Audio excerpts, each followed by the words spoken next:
You are the person everyone can count on. You are the one who stays calm when the room catches fire, the one who anticipates the needs of others before they even speak them, the one whose life is a masterclass in reliability. To the outside world, you are mature, composed, and strong. But there is a specific kind of exhaustion that lives in your bones, an exhaustion that 1,000 nights of sleep cannot touch. It is the fatigue of a soldier who forgot that the war ended 20 years ago. Think back. Do you remember a time when you were allowed to be small? Or was your childhood defined by the weight of things you weren't supposed to understand? Perhaps it was the sound of a parent's heavy sigh in the kitchen, or the looming shadow of a bill that couldn't be paid, or the volatile silence of an alcoholic father. While other children were learning how to play, you were learning how to read the room. You were learning the precise tilt of a mother's head that signaled a breakdown, or the specific resonance of a footstep that meant danger. You didn't just grow up. You were drafted into adulthood. This is the core paradox of your existence. The very traits that saved your family, your hyper-awareness, your self-suppression, your terrifying competence, are the same traits that are now sabotaging your life. Your strength is actually a sophisticated defense mechanism. You became an architect of shadows, building a version of yourself that was useful to everyone else, while the real you, the spontaneous, messy, vulnerable child, was buried alive beneath the foundation. You have spent your whole life being a pillar, forgetting that pillars are not meant to feel, they are only meant to carry. And now you are starting to crack. To understand why you feel like an imposter in your own adulthood, we have to look at the architectural failure of your early development. In psychology, we call this parentification. It is a profound boundary distortion where the natural hierarchy of the family is inverted. Instead of the parent serving as the emotional container for the child's big, messy feelings, the child is forced to become the container for the parent's instability. There are two primary forms of this, and you likely recognize both. First, there is instrumental parentification, the physical labor of being an adult. You were the one making school lunches at 7 years old, translating legal documents for parents who couldn't, or managing the household finances before you could drive. But far more insidious is emotional parentification. This is when you became your parents' therapist, their confidant, or their emotional shield. You were tasked with the impossible job of maintaining the family's equilibrium. You learned that your value was strictly tied to your utility. If you weren't helping, you were invisible. This role reversal doesn't just change your schedule, it rewires your nervous system. When a child lives in an environment where they must constantly monitor the emotional state of a caregiver to feel safe, they develop a state of hypervigilance. Your brain's amygdala, the smoke detector of the mind, became oversized and oversensitized. While other children's brains were busy developing the play circuitry of the brain, yours was perfecting its threat detection circuitry. You became a master of micro-expressions. You can sense a shift in the energy of a room within seconds because, as a child, missing that shift could mean a night of screaming, a weekend of cold silence, or a total family collapse. This leads us to a concept pioneered by the psychoanalyst Donald Winnicott, the creation of the false self. Winnicott argued that when a mother or father cannot mirror the child's spontaneous needs, the child learns to comply with the parent's needs instead. You built a high-functioning mask, a version of you that is perpetually calm, endlessly capable, and entirely self-sufficient. This mask is so well constructed that you've likely forgotten it isn't you. The true self, the one that is allowed to be tired, angry, or selfish, was forced into the basement of your psyche. This isn't just a metaphor. It is reflected in your default mode network, DMN, the part of the brain active when you are at rest. For the parentified child, rest is a misnomer. Your DMN is often hijacked by internalized othering. Even when you're alone, you're scanning, planning, and anticipating. Your brain has been neurologically pruned to believe that being at ease is a dereliction of duty. You are living in a body that believes it is still on the clock, even though the people you are protecting have long since left the building. Finally, we must address avoidant attachment, or its more chaotic cousin, disorganized attachment, because you learned early on that the people you needed for survival were actually the people who needed you for survival. You developed a deep-seated distrust of dependency. To you, needing someone feels like a weakness, or worse, a trap. You became hyper-independent as a defense mechanism. You believe that if you let anyone see your needs, you will become a burden, or they will fail you just like the adults in your past did. You are strong because you want to be. You are strong because you are terrified of what would happen if you let go. The tragedy of the child who grew up too fast is not that they were robbed of their childhood in a physical sense, but that they were forced to commit a form of spiritual suicide to survive. You traded your authenticity for attachment. This is the invisible grief that follows you into every room, the mourning of a person who never got the chance to exist. There is a profound, echoing silence where your childhood wonder should have been. While other children were allowed the luxury of boredom, the indulgence of a tantrum, or the safety of being too much, you were learning how to be small, how to be quiet, and how to be useful. You learned that your presence was only tolerated or celebrated when it served a function. This creates a devastating internal blueprint, the belief that you are not lovable for who you are, but only for what you do. This brings us to a heavy philosophical truth, best echoed by the concepts of Friedrich Nietzsche. Nietzsche spoke of the three metamorphoses of the spirit. The first is the camel. The camel is the spirit that kneels down, wanting to be well laden. It asks what is most difficult, so that it may take it upon itself and rejoice in its strength. For the parentified child, you became the camel before you could even walk. You took on the heavy weights of your family's dysfunction, their secrets, and their emotional instability. You carried them into the desert of your own life, believing that the weight was your worth. But there is a cost to being the camel. The desert is lonely, and the weights eventually crush the spine. The invisible grief you feel is the realization that you have been carrying stones that were never yours to carry, while the lion inside you, the part that wants to say no, the part that wants to roar for its own needs, has been starved. You are suffering from a debt of the soul. You have spent your life paying off a mortgage on a house you never lived in. This manifests as a profound fear of rest. To you, stillness isn't peaceful, it's a threat. When you stop moving, when you stop fixing, when you stop being productive, the silence begins to speak. In that silence, the suppressed grief of the neglected child starts to rise to the surface. To avoid feeling that hollowness, you keep yourself perpetually busy. You have become addicted to the high of being needed because it is the only time you feel safe. If you are indispensable, you cannot be abandoned. If you are the hero, you cannot be the victim. Philosophically, this is what Carl Jung might describe as the unlived life. He famously noted that nothing has a stronger psychological influence on their environment, and especially on their children, than the unlived life of the parent. You became the vessel for your parents' unlived dreams, their unhealed traumas, and their unmet needs. In doing so, you stopped living your own life. You became a ghost in your own biography.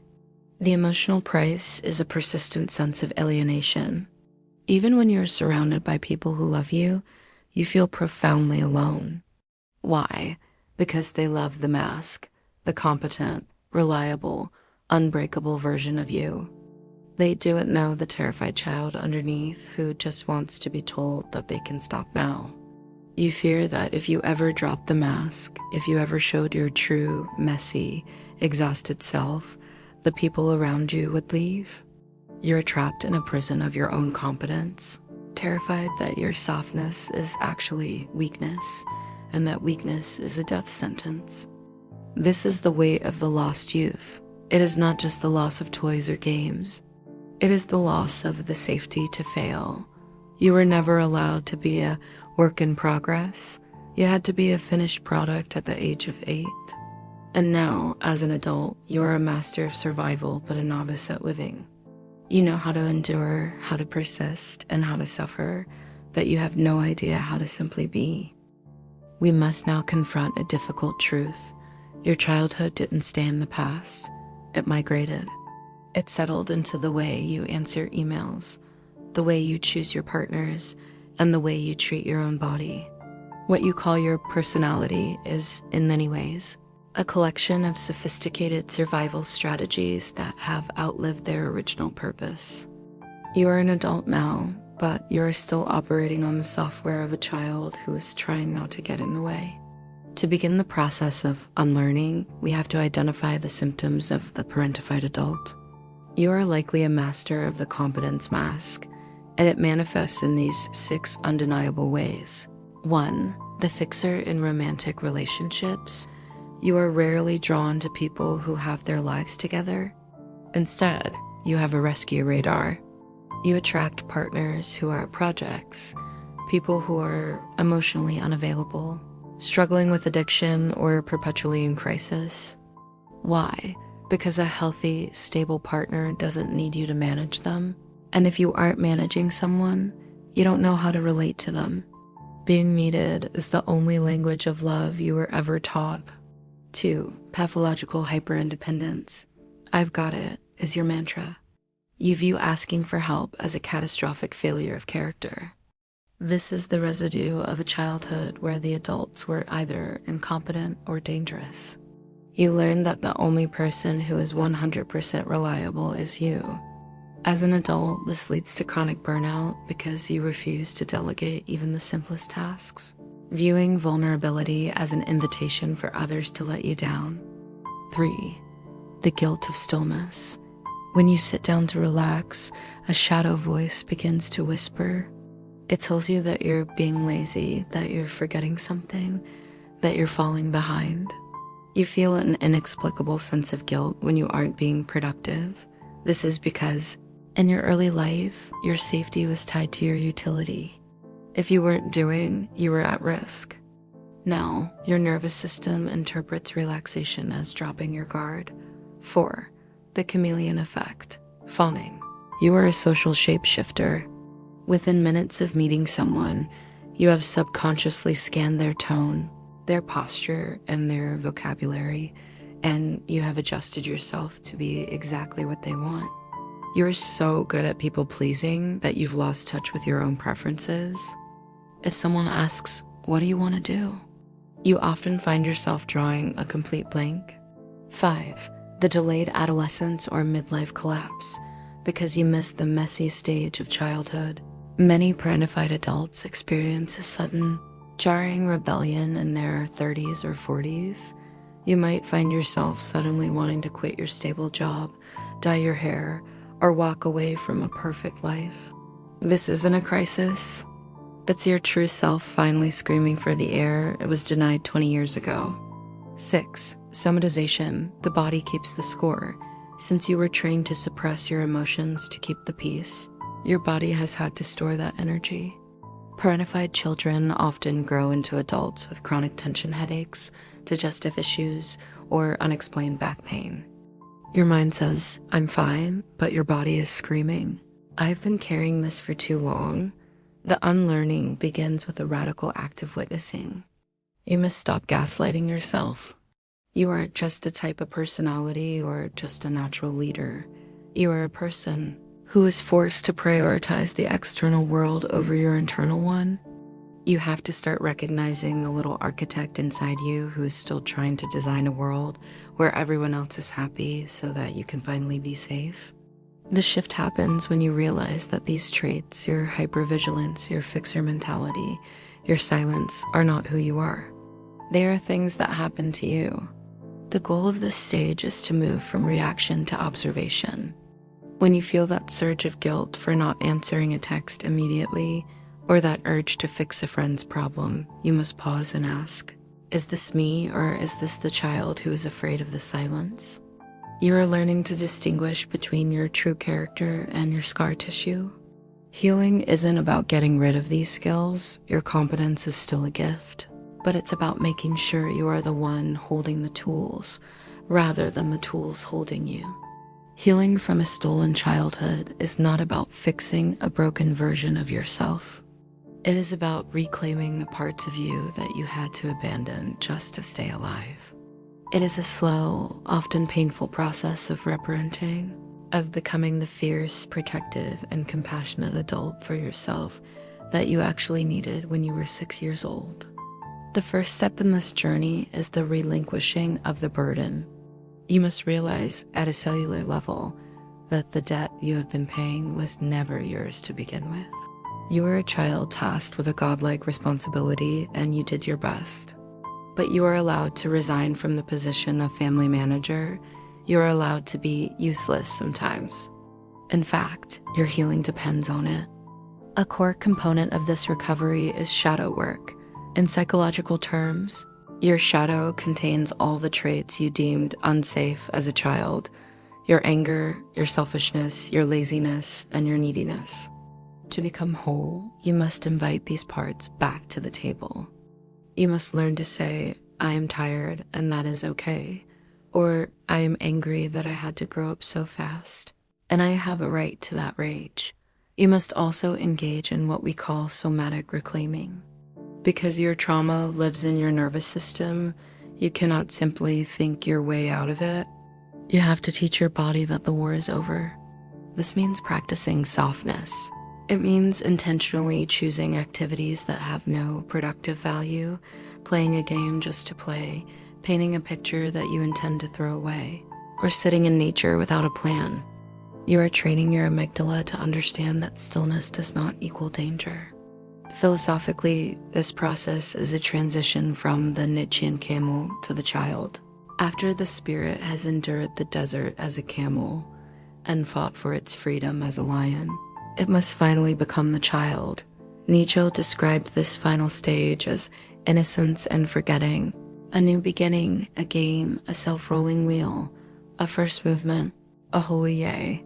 To heal is to find your holy yay, your ability to say yes to life, not because you're serving it, but because you are enjoying it. As Carl Jung profoundly stated, in every adult there dwells a child, an eternal child, something that is always becoming, is never finished, and calls for unceasing care, attention, and education. That is the part of the human personality which wants to develop and become whole. Your goal is not to become a normal person who had a normal childhood. That path is closed.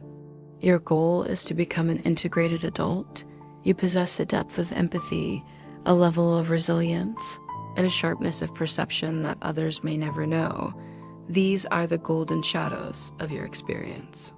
But now, you get to use those gifts for your purposes. You can be the person who holds space for others, but only after you have held space for yourself. If you are watching this and you feel that heavy, familiar ache in your chest, the one that says you've been carrying the world for too long, hear this. You are officially relieved of your duties. You do not have to be the strongest person in the room anymore. You do not have to anticipate the needs of everyone around you to earn your right to breathe. You are allowed to be messy. You are allowed to be too much. You are allowed to be small. The version of you that survived the fire is a hero, but that hero is tired and deserves to go home. The path to wholeness isn't about finding a time machine. It's about realizing that the lost youth isn't gone. It's just waiting for you to stop working long enough to play. You are not a machine built for service. You are a human being meant for wonder. It is time to lay down the weight. It is time to come home to yourself. If this resonated with you, it's because the child inside you finally feels seen. Please share your story in the comments, not to be fixed, but to be witnessed. We are a community of architects who are finally learning how to build something for ourselves.